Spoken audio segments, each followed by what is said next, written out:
Assalamualaikum warahmatullahi wabarakatuh. Halo Sobat Balance. Ulang. Ulang, terakhir, ulang. Ulang. Assalamualaikum warahmatullahi wabarakatuh. Halo Sobat Balance. Jadi di sini saya perkenalkan, nama saya Marian Sarajaloa dengan NPM 022723111017. Oke, baik, pada kali ini kita akan membahas teknik analisis data metode fenomenologi di mata kuliah metode penelitian.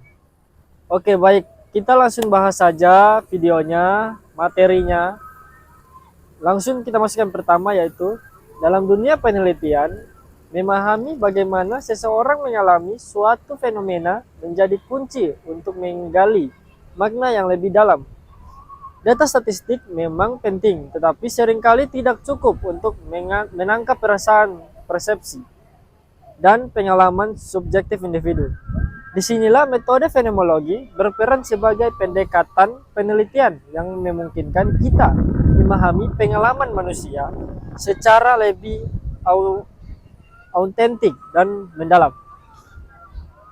Oke, metode fenomenologi tidak hanya relevan bagi akademisi, tetapi juga memiliki aplikasi luas dalam berbagai bidang seperti kesehatan, psikologi, pendidikan, dan bisnis.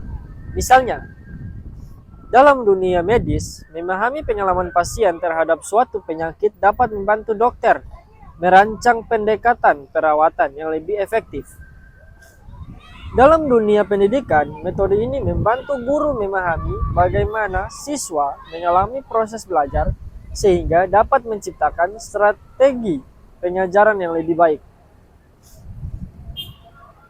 Dengan penelitian pengalaman manusia secara langsung, metode fenomenologi memberikan wawasan yang tidak dapat diperoleh melalui pendekatan kuantitatif semata.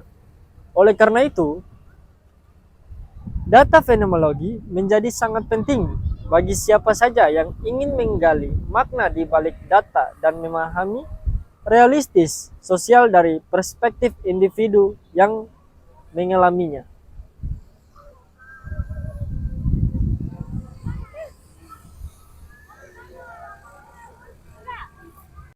Oke, baik, alasan mempelajari teknik analisis data metodologi fenomenologi dan mengapa diperlukan. Nah, yang pertama, mengungkapkan makna balik pengalaman manusia. Metodologi fenomenologi memungkinkan kita untuk memahami bagaimana individu mengalami, merasakan, dan memberi makna terhadap suatu fenomena. Dalam banyak kasus, angka dan data kuantitatif tidak cukup untuk menangkap pengalaman emosional atau persepsi subjektif seseorang. Yang kedua, membantu pengambilan keputusan yang lebih berbasis pengalaman dalam bidang kesehatan pendidikan atau kebijakan publik.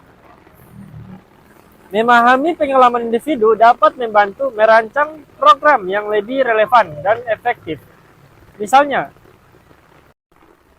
dalam bidang kesehatan, fenomenologi membantu memahami bagaimana pasien mengalami penyakit dan pengobatan. Dalam bidang pendidikan, membantu memahami pengalaman siswa dalam metode pembelajaran tertentu. Untuk dalam kebijakan publik, membantu melihat bagaimana kebijakan berdampak pada kehidupan masyarakat. Yang ketiga, mengisi kesenjangan dalam penelitian kuantitatif. Metode kuantitatif seringkali hanya memberikan angka dan statistik tanpa menjelaskan mengapa sesuatu itu terjadi. Fenomenologi menjembatani kesenjangan ini dengan memberikan wawasan lebih dalam tentang pengalaman dan makna yang diberikan oleh individu terhadap suatu kejadian. Yang keempat, memahami perbedaan budaya dan perspektif. Fenomenologi sangat berguna dalam penelitian sosial untuk memahami bagaimana budaya, lingkungan, dan latar belakang individu memengaruhi cara mereka mengalami suatu. Ini sangat penting dalam dunia yang semakin global dan beragam. Yang kelima, membantu pengembangan teori baru. Nah, di sini banyak teori dan psikologi, sosiologi, dan ilmu sosial lainnya berasal dari penelitian fenomenologi. Dengan memahami pengalaman nyata seseorang, kita dapat menemukan pola dan konsep baru yang belum pernah dijelaskan sebelumnya. Yang keenam, ada relevansi dalam dunia kerja dan profesi. Nah, di sini teknik fenomenologi tidak hanya berguna dalam penelitian akademik, tetapi juga dalam berbagai profesi seperti psikolog dan konselor. Nah, di sini untuk memahami pengalaman emosional klien, tenaga kesehatan. Nah, di sini untuk meningkatkan kualitas perawatan berbasis pengalaman pasien. Kalau untuk di pendidikan, memahami bagaimana siswa mengalami proses belajar mengajar. Marketing dan bisnis, yaitu memahami bagaimana konsumen merasakan suatu produk atau layanan. Kesimpulan, belajar teknik analisis data. Pengertian metodologi fenomenologi. Metode fenomenologi adalah pendekatan penelitian kualitatif yang bertujuan untuk memahami dan menggambarkan pengalaman subjektif seseorang terhadap suatu fenomena. Pendekatan ini dikembangkan oleh filsuf Edmund Husserl dan berfokus pada bagaimana individu mengalami dan memberi makna terhadap suatu kejadian, objek, atau situasi. Penelitian fenomenologi tidak hanya mengumpulkan data, tetapi juga berusaha menangkap esensi pengalaman manusia dengan cara yang mendalam dan reflektif. Yang kedua, teknik penelitian fenomenologi, pengumpulan data. Teknik utama dalam metode fenomenologi adalah wawancara mendalam, in-depth interview. Beberapa metode yang digunakan. Yang pertama yaitu wawancara semi tekstur. Nah, di sini menggunakan pertanyaan terbuka untuk menggali pengalaman subjektif responden. Yang kedua ada observasi partisipatif. Penelitian ini mengamati subjek dalam konteks alami mereka. Yang ketiga, dokumentasi atau catatan pribadi. Nah, di sini menggunakan jurnal atau memo pribadi dari subjek penelitian untuk memahami pengalaman mereka. Sekarang kita masuk ke teknik analisis data. Nah, teknik analisis data yang pertama yaitu ada breaking atau approach. Nah, di sini penelitian menunda semua asumsi atau pengetahuan sebelumnya tentang fenomena yang diteliti agar tetap objektif. Yang kedua, reduksi fenomenologi. Nah, di sini menyaring data untuk menemukan makna esensial yang muncul dari pengalaman subjek. Yang ketiga ada coding tematik. Nah, di sini menemukan pola dan tema dari wawancara yang mengungkapkan pengalaman mendalam responden. Yang keempat, deskripsi tekstual dan struktural. Nah, di sini deskripsi tekstual, apa yang dikatakan oleh partisipan tentang pengalaman mereka. Deskripsi struktural. Nah, di sini bagaimana mereka mengalami fenomena tersebut. Yang kelima ada sintes atau sintes makna dan esensi. Nah, di sini menyimpulkan inti atau esensi dari pengalaman yang diteliti. Yang ketiga, kelebihan dan kekurangan metode fenomenologi. Nah, yang pertama yaitu adalah kelebihan. Nah, di sini kelebihannya yaitu pendekatan mendalam. Nah, di sini menyelidiki pengalaman individu secara holistik dan detail. Fokus pada makna. Dan di sini berfokus memahami bagaimana seseorang memberi makna terhadap pengalaman hidup mereka. Fleksibel, tidak terikat. Nah, di sini oleh hipotesis kaku, tidak terikat oleh hipotesis kaku, dan memungkinkan eksplorasi pengalaman yang unik, menghasilkan wawasan baru.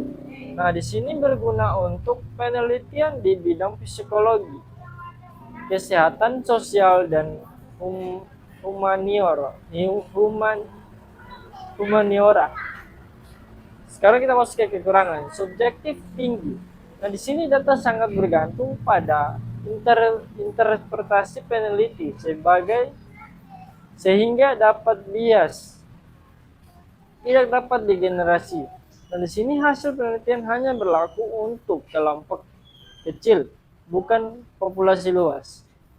Proses panjang dan kompleks. Nah, di sini pengumpulan dan analisis data memerlukan waktu yang lama.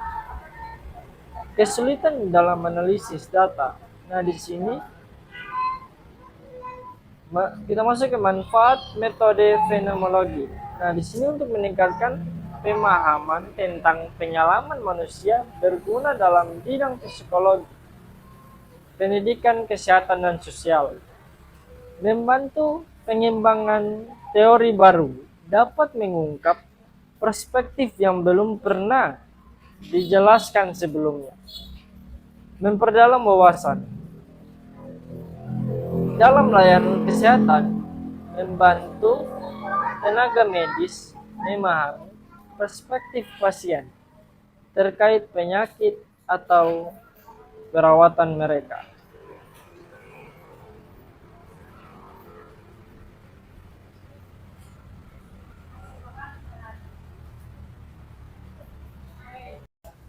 Metode fenomenologi memberikan wawasan yang mendalam tentang bagaimana individu mengalami dan memberi makna terhadap suatu fenomena.